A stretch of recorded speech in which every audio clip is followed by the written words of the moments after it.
บิ่งไปเบิ่งมาแม่นโซเฟอร์ใหม่ตัวนี่นะรถกันนี่นะเอาเดี๋ยวเอามาติดตามบรรยากาศรถเกี่ยวอีกพี่น้องกับป่าวีที่แดนลาวรถเดี๋ยวบางไกลๆก็ฮู้แล้ว DC70คันเก่าคันเดิมรถกระสอบพี่น้องคันนี้นะเพิ่นไฮใส่กระสอบเป่งใส่เป๋าว่าซั่นต่อไปนี่แทนเลอร์พ่วงเพิ่นก็อยู่ทางด้านนี้เลย MU 4902สำหรับรถพ่วงแทนเลอร์พ่วงของเพิ่นเอาติดตามบรรยากาศตรงไงตรงหน้าอีกพี่น้องกับป่าวีรถเกี่ยวเข่าคูโบต้ารุ่นนี้ใส่กระสอบเดี๋ยวเรามาเบิ่งบทบาทของเพิ่นอีกทีนึง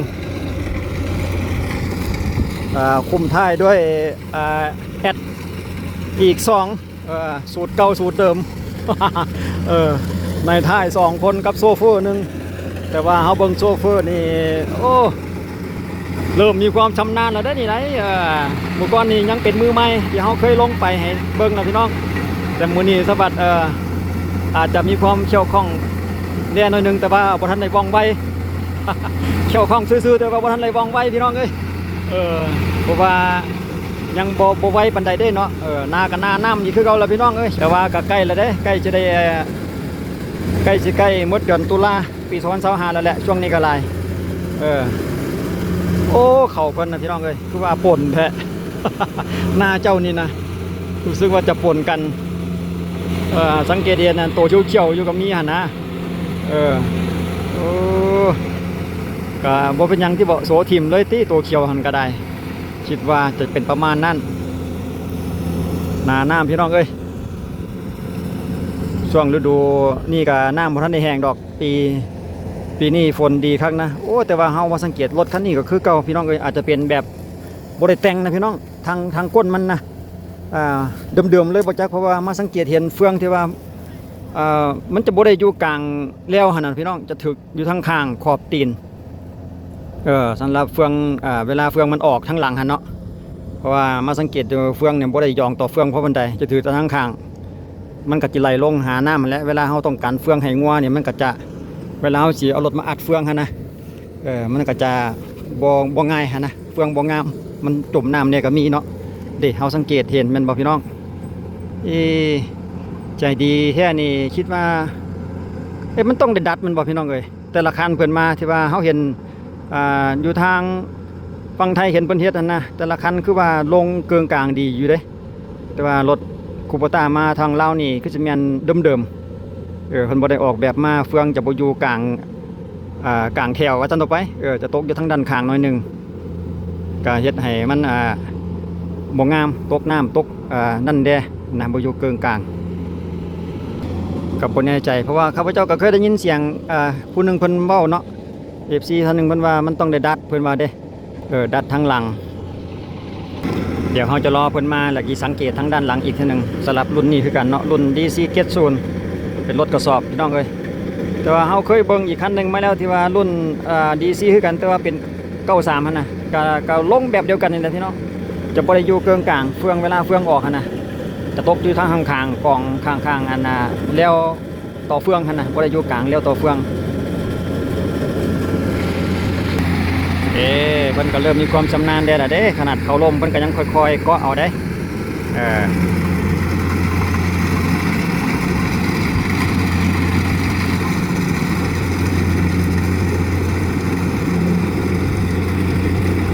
เอาเฮ็ดจังได๋ปล่อยหลังตั้งลำโอ้เบิ่งจุดนี้เขาลมพี่น้องโซเฟอร์ใหม่นี่เพิ่นจะสามารถลงเกาะได้ดีบ่โอ้แต่ว่าผู้นี้เพิ่นอาจจะมีความเข้าใจได้ง่ายอยู่สังเกตเห็นเพิ่นกะจุดบรรลมมันจะค่อยๆอยู่ได้โอ้สุดยอดพวกเขาตั้งเขาอันนี้เพิ่นก็ไปไว้ของเพิ่นอยู่ได้เอาค่อยเฮ็ดค่อยเปลี่ยนไปพี่น้องศึกษาไปน้ำมันทันแล้ววะสำหรับโซเฟอร์ใหม่ก็อยากสู่แสงหน่อยนึงพี่น้องอาจจะมัวบ่คมชัดปานใดสงสัยเพิ่นจะไปเอาเข่าลง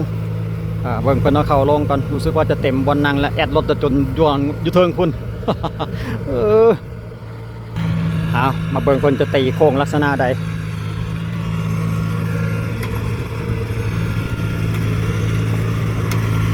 แอดรถกันยกโป้ตลอดเลย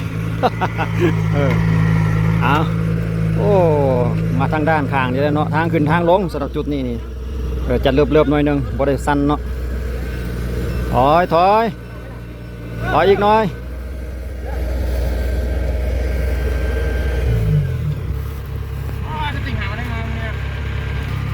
โอ้พอดีได้พักยกก็ดีจังๆเนาะพี่น้องไอ้รถกระสอบนี่ก็เวลาเอามาเข้าลงก็ได้พักไปน้ำนี่สินะ เอาโยนลงเลยเจ้าของหน้าเพิ่นหักเจ้าของหน้าเพิ่นหักเอาล้อมาใส่เอาเด้เพิ่นเอาล้อมาแล้วรถเข็นเพิ่นจะใส่ไปตากสงสัยตากเลยแต่ว่าเบิ่งจุดนี้คือว่าเป็นข้าวขาวนะพี่น้องข้าวเหนียวข้าวพันธุ์ข้าวเหนียวแต่ว่าเปลือกขาวข้าวของเพิ่นนี่โอ้ใกล้ๆลานตากกันอยู่ทางด้านหน้าพูนมีเดินอยู่คักอยู่ดอกเอาไปแล้วก็ไปลงเดินถอกใส่ผ้าเลยตากเลยมื้อนี้ก็แดดแห้งพอสมควรอยู่มื้อนี้นะ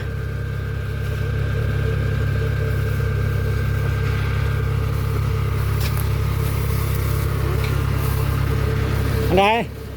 ไปใส่ต่ออยู่ใส่เดี๋ยวนี้วะแสดงว่ามืดมืออยู่ที่สันมือนี่ โอ้น่ะชำนาญเลยได้เนาะคือว่าคล่องเลยบ่คล่องอยู่เบิ่งฝีมือหั่นนะโซเฟอร์ใหม่แต่ว่าคนนี้เนี่ยเป็นลูกเขยได้พี่น้องเลยลูกเขยคนเจ้าของรถพอเฒ่าใส่ลูกเขยมาลุยฝึกวีซ่าให้ลูกเขยแล้วก็พอให้ลูกเขยเฮ็ดเวียกได้บัดนี้พอเฒ่าก็ได้พอเฒ่าประจำการอยู่เงินพุ่นแหล้วถ้าหาโทรศัพท์หางานให้ลูกเขย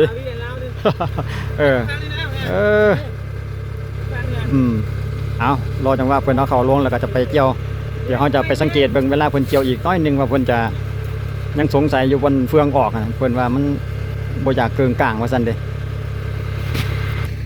จุดนี้ก็อยู่ในขอบเขตบ้านท่าสว่างพี่น้องเอ้ยเมืองไซธานีนครหลวงเวียงจันทน์สามารถมาติดตามและรับชมน้องกันได้คือกันสำหรับรถปั่นเข้ารุ่นกระสอบนี่เนาะ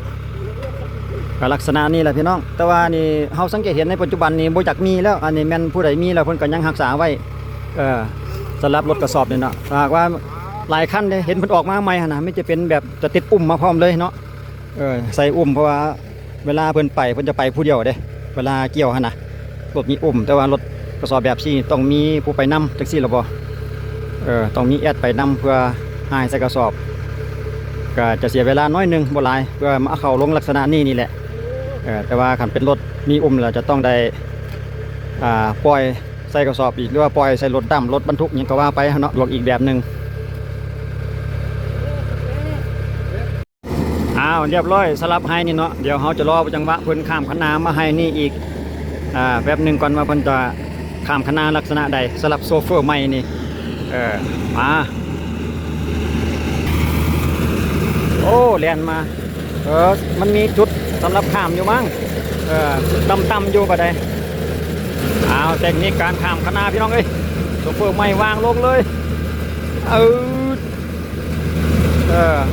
ทั้งเกี่ยวทั้งข้ามสุดยอดเด้เราก็มีจังหวะของเราอยู่ได้เห็นว่าดังซีก็ได้ลูกเคยมาเกี่ยวนี่บ่แน่ใจว่าพอเท่านี้ไล่ให้เท่าใดเนาะค่าแห้งนี่ แต่ว่าแอดเพิ่นนี่มือหนึ่ง200,000ขาดโตว่าซั่นเด้เด็กไทย2คนนี่คนละ200,000กีบสิเวียกหลายเวียกน้อยกระช่างบางมือก็ตะเว้นบางมือก็เลิกค่ำมือหนึ่ง200,000ฮับไปเลยอยู่กินน้ำนายอีกกินข้าวกับนายพร้อมสำหรับผู้ติดตามเนาะกรรมกรเด็กพี่น้องเอ้ยเฟืองเห็นบ่เฮามาสังเกตเบิ่งเฟืองเพื่อนเห็นบ่จะลงอยู่เลี้ยวตีนก็ว่าได้นะจะถือยองตัวเฟืองอยู่น้อยเดียวอีกครึ่งนึงเราวางไปน้ำตีนห้องตีนเลยคิดว่าคูปต้าอาจจะออกแบบมาแบบนี้แบบว่าบ่ได้เพื่อให้มันอยู่กลางตีนนะทางด้านหน้าเป็น2ไฮได้หั่นเพิ่นตัดแบบได้เนาะนี่เนาะโซเฟอร์ใหม่นี่เนาะสงสัยสิตัดแก่นี่ก่อนเพราะว่ามันอยู่เลี้ยวทางรถข้ามคันนาได้จุดนี้เนาะคิดว่าอยู่ฝั่งไทยบ่น่าจะมีแล้วพี่น้องเอ้ยสำหรับรถกระสอบรุ่นนี้นี่เนาะถ้าว่ามีคูปต้าก็จะมีแบบที่ว่ามีอุ้มหั่นน่ะล่ะวะคิดว่าได้เพราะว่าเฮาก็เคยได้เข้าไปเบิ่งอยู่ เพจของทางฝั่งไทยเนาะส่วนหลายก็จะเป็นรถแบบรถเจริญการช่างแบบนี้เนาะใหญ่ๆแต่ว่าก็บางพื้นที่ก็เห็นอยู่คูโบต้ารุ่นนี้แต่ว่าจะเป็นแบบติดอุ้มทั้งนั้นรุ่นที่ว่าใส่กระสอบลักษณะนี้นี่รู้สึกว่าจะบ่เห็นมีเลยสำหรับอยู่ทางฝั่งอีสานบ้านเฮาฝั่งไทยหันเองเนาะหรือว่าทางภาคกลางสำหรับเรื่องของราคาค่าเกี่ยวกับคือเก่าพี่น้องจุดนี้เนาะ500,000กีบต่อ1ไร่สำหรับค่าเกี่ยวของรถคันนี้นี่อยู่ในพื้นที่นี่เลยเนาะอยู่บรรทัดสว่างเมืองไทยธานีนี่เนาะเขาล่มโกยเด้โซเฟอร์ใหม่มันก็มีเทคนิคของเพิ่นแล้วสำหรับเขาล่ม500,000กีบนี่ก็ราคาเก่าพี่น้องตั้งแต่หน้าแซงหน้าปีกายพุ่นแล้ววะราคาเก่าราคาเดิมบางพื้นที่นี่รู้สึกว่าจะบ่คือกันแท้พี่น้องบางบ่อนก็550,000บางบ่อนก็600,000ก็มีอยู่ในสปป.ลาวนี่เนาะต่างพื้นที่ต่างหน้างานเนาะหน้างานยากง่ายเขาล้มพี่น้องเบิ่งเทคนิคของเพิ่นชึบเลยถอย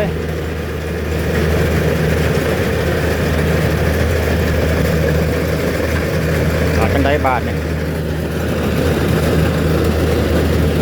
เราจะเอาจุดนี้โอ้ตัวนี้มันลมแห้งเกินไปเพิ่นก็ยังน้ำเก็บยังน้อยหนึ่งเด้ชึบเรียบร้อย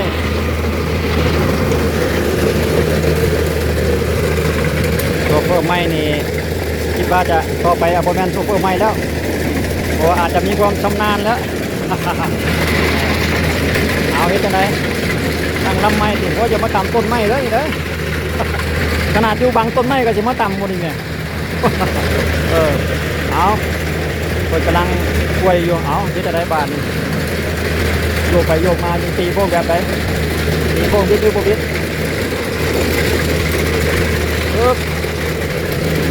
โอ้ย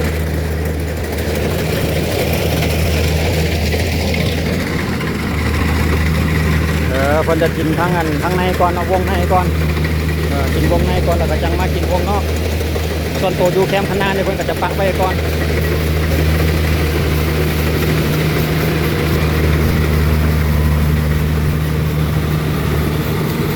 ไปแล้วสุดยอดแล้วเพิ่นจะจงไว้ทั้งข้างๆข้างหน้าแบบนี้ได้พี่น้องเพิ่นจะบ่ได้จำข้างหน้าเลยเพราะว่าเคยมีอาจารย์เพิ่นบอกแบบสั้นเด้อาจารย์ของเพิ่น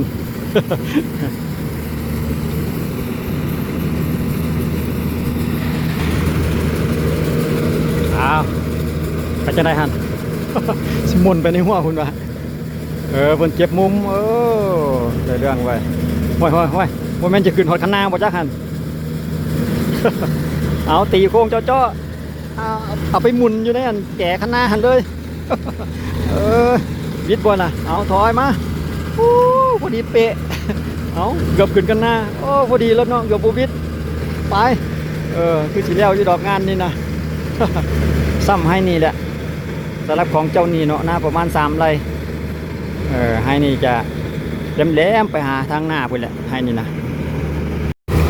เอาสำหรับคลิปวิดีโอนี้เขาก็จบไปกับบรรยากาศของโชเฟอร์ใหม่พี่น้องเลยกับรถ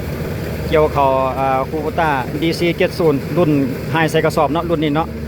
ก็ขอขอบใจทุกท่านที่ให้การติดตามและรับชมด้วยดีตลอดมาเอาไว้เจอกันในคลิปต่อไป